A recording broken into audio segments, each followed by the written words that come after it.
Assalamualaikum warahmatullahi wabarakatuh.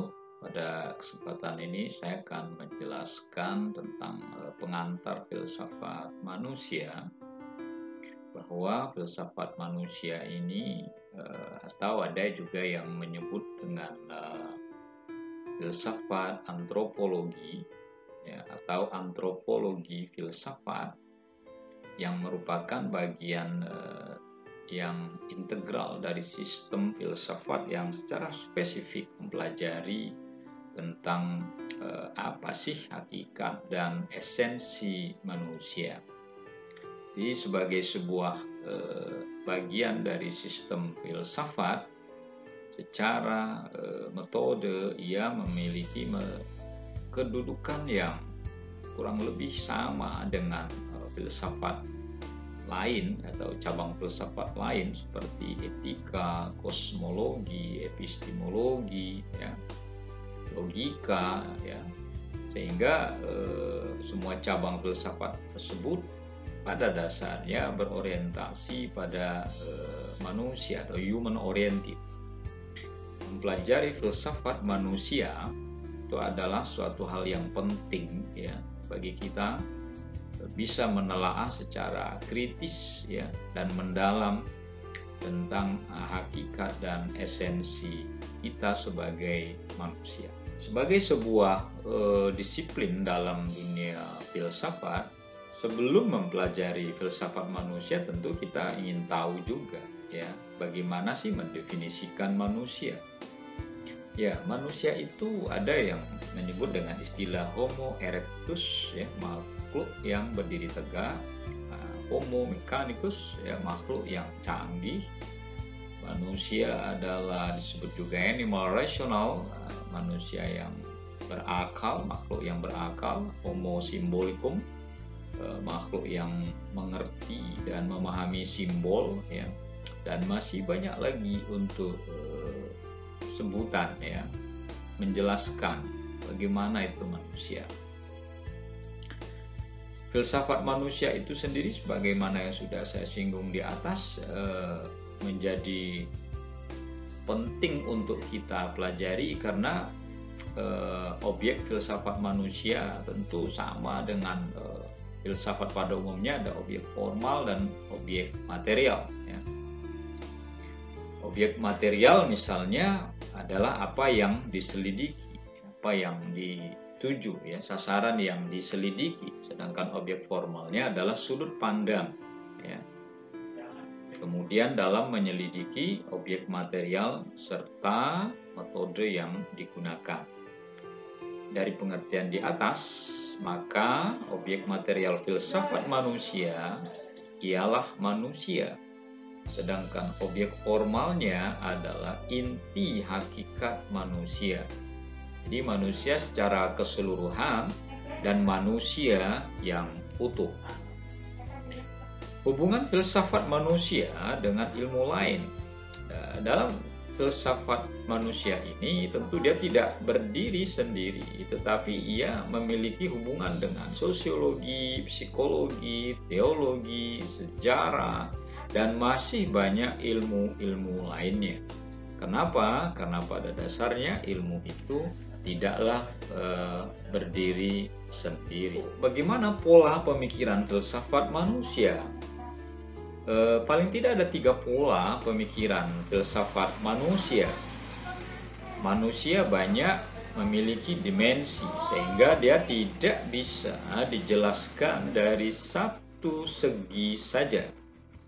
Kemudian manusia adalah makhluk yang menyimpan banyak misteri, ya, sehingga misteri tersebut hanya bisa disingkap, ya, dengan kerjasama berbagai macam ilmu, cara tentang kejiwaan manusia, ya, manusia dan jiwanya, maka berkaitan langsung dengan ilmu psikologi.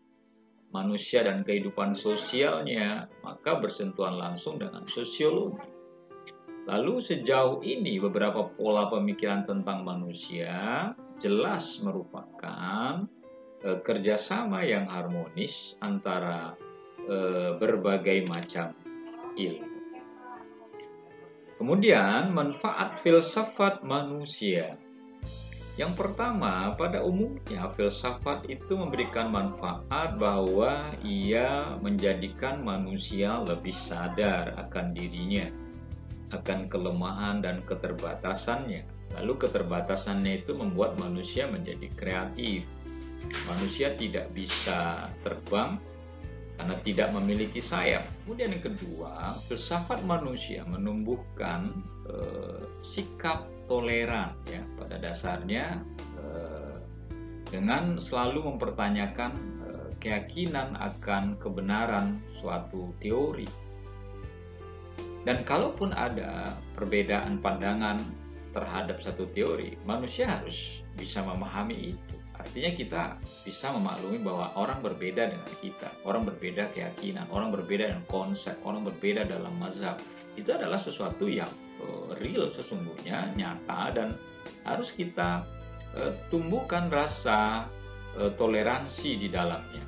Bahwa kita menyadari ada yang berbeda di antara kita, dan sikap ini harus kita pupuk sebagai sikap yang baik sesungguhnya untuk manusia.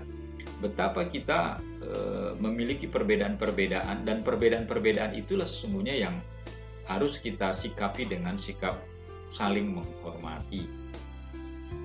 Yang ketiga, filsafat pada dasarnya mengajarkan metode yang sistematis, yang tertib, yang sesuai aturan dalam menyelesaikan setiap persoalan atau problem kehidupan manusia, sehingga dapat menyusun argumen yang valid, ya, argumen yang benar, yang rasional, yang logis, ya, dan menghindari kesalahan-kesalahan atau kekeliruan-keliruan baik yang disengaja ataupun tidak.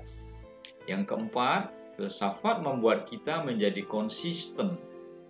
Jika kita mempertanyakan sesuatu secara mendasar, kita menganalisanya, lalu kita mencoba mencermatinya. Nah, dari sini kita menjadi paham bahwa filsafat manusia itu memberikan banyak kemanfaatan bagi kita manusia. Lalu kemudian ciri-ciri filsafat manusia. Yang pertama adalah ekstensif. Manusia bersifat sinopsis, ya, dan universal, mencakup segenap aspek dan dimensi yang terdapat dalam realitas manusia itu sendiri. Lalu ciri yang kedua adalah intensif.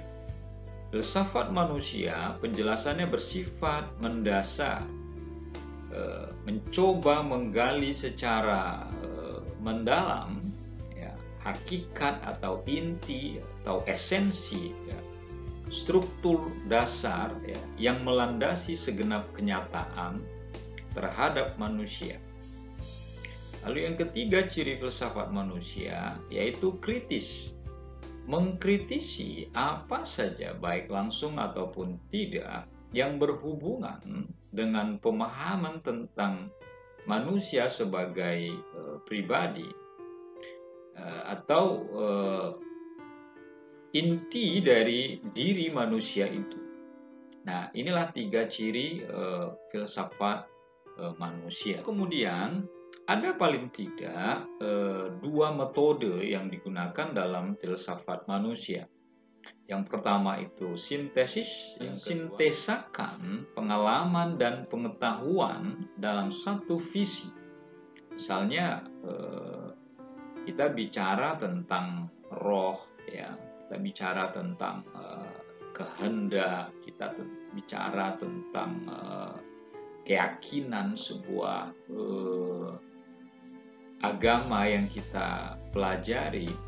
Kita mencoba memahami itu semua dalam mensintesakannya dari berbagai sumber-sumber pengetahuan dan pengalaman yang kita miliki untuk mendapatkan suatu pemahaman yang jelas atas konsep tersebut.